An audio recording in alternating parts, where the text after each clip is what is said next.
नोएडा में dumping yard में लड़की का शव मिलने से हड़कंप मच गया। कूड़े के ढेर में शव मिलने से सनसनी फैल गई। शव की पहचान करने में पुलिस जुटी हुई है। लड़की की उम्र 22 से 25 साल बताई जा रही है।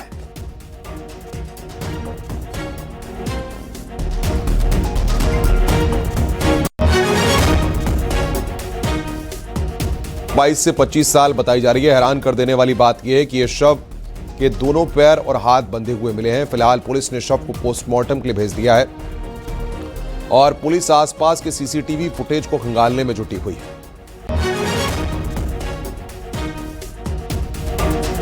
थाना सेक्टर 142 पर डंपिंग यार्ड में एक अज्ञात महिला का शव पड़े होने की सूचना प्राप्त हुई। सूचना पर तत्काल पुलिस मौके पर पहुंची। फोरेंसिक टीम भी मौके पर पहुंच गई और आवश्यक कार्रवाई किया गया। शव का पंचायतनामा करके पोस्टमार्टम करने के लिए भेजा गया।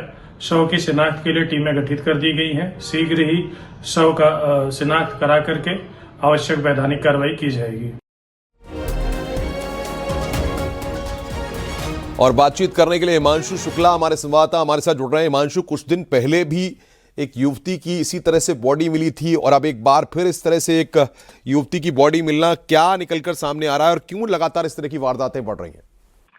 अब बिल्कुल अनुपम, देखिए शनिवार की ये घटना है जब पुलिस को सूचना मिली थी और कूड़े के ढेर में महिला का जो शव मिला है वो एक बैग में है और हाथ और पैर बंधे हुए हैं। लिहाजा ऐसा माना जा रहा है कि इस युवती के साथ बर्बरता की गई होगी। लिहाजा अब पुलिस सबसे पहले युवती के शव को कब्जे में लेकर पोस्टमार्टम के लिए भेज दिया है। साथ ही इसकी शिनाख्त के लिए टीमों का गठन किया है जो आसपास के सीसीटीवी तलाश करेंगे और तलाश के बाद ये जानने की कोशिश की जाएगी कि आखिर अगर कोई युवक यहाँ पर फेंक गया है तो उसकी भी शिनाख्त की जाएगी और उसके जरिए महिला की भी शिनाख्त की जाएगी। फिलहाल आसपास के थानों में भी जो गुमशुदगी दर्ज की गई है वहां पे भी पता किया जा रहा है। तो सबसे जरूरी है महिला की शिनाख्त हो जाए। पोस्टमार्टम करा लिया गया है और टीमों का गठन किया गया है। टेक्निकल मैनुअल सर्विलांस के जरिए जो है युवती की शिनाख्त। लेकिन उम्र 25 साल बताई जा रही है। ऐसे में किस तरह से कड़ियां जुड़ती आ रही हैं और क्या अभी तक कुछ पहचान के बारे में कुछ पता चल पाया है?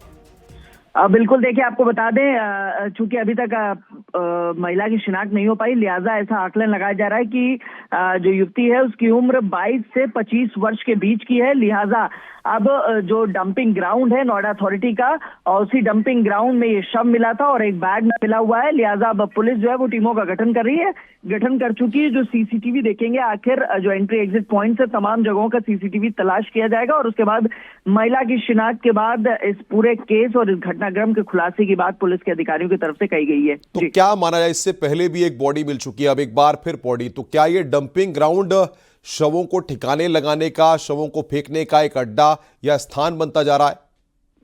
बिल्कुल, देखिए आपको बता दें जो इससे पहले बॉडी मिली थी जिसका जिक्र आप कर रहे हैं वो थाना 39 क्षेत्र था और वहां पर सिर कटी और हाथ कटी लाश मिली थी। हालांकि ये जो बॉडी है वो पूरी तरीके से साबुत है, लेकिन इसमें भी बर्बरता कहीं ना कहीं देखी जा रही है क्योंकि ये एक बैग में बॉडी थी और हाथ पैर बंधे हुए हैं और अभी तक उम्र की भी स्पष्टता नहीं है। लिहाजा अब पुलिस जो है इन तमाम चीजों की जो जानकारी है वो जुटाने में टीमों का गठन किया। बहुत शुक्रिया, आप नजर बना के रखिए, आगे भी हम आपसे अपडेट लेंगे।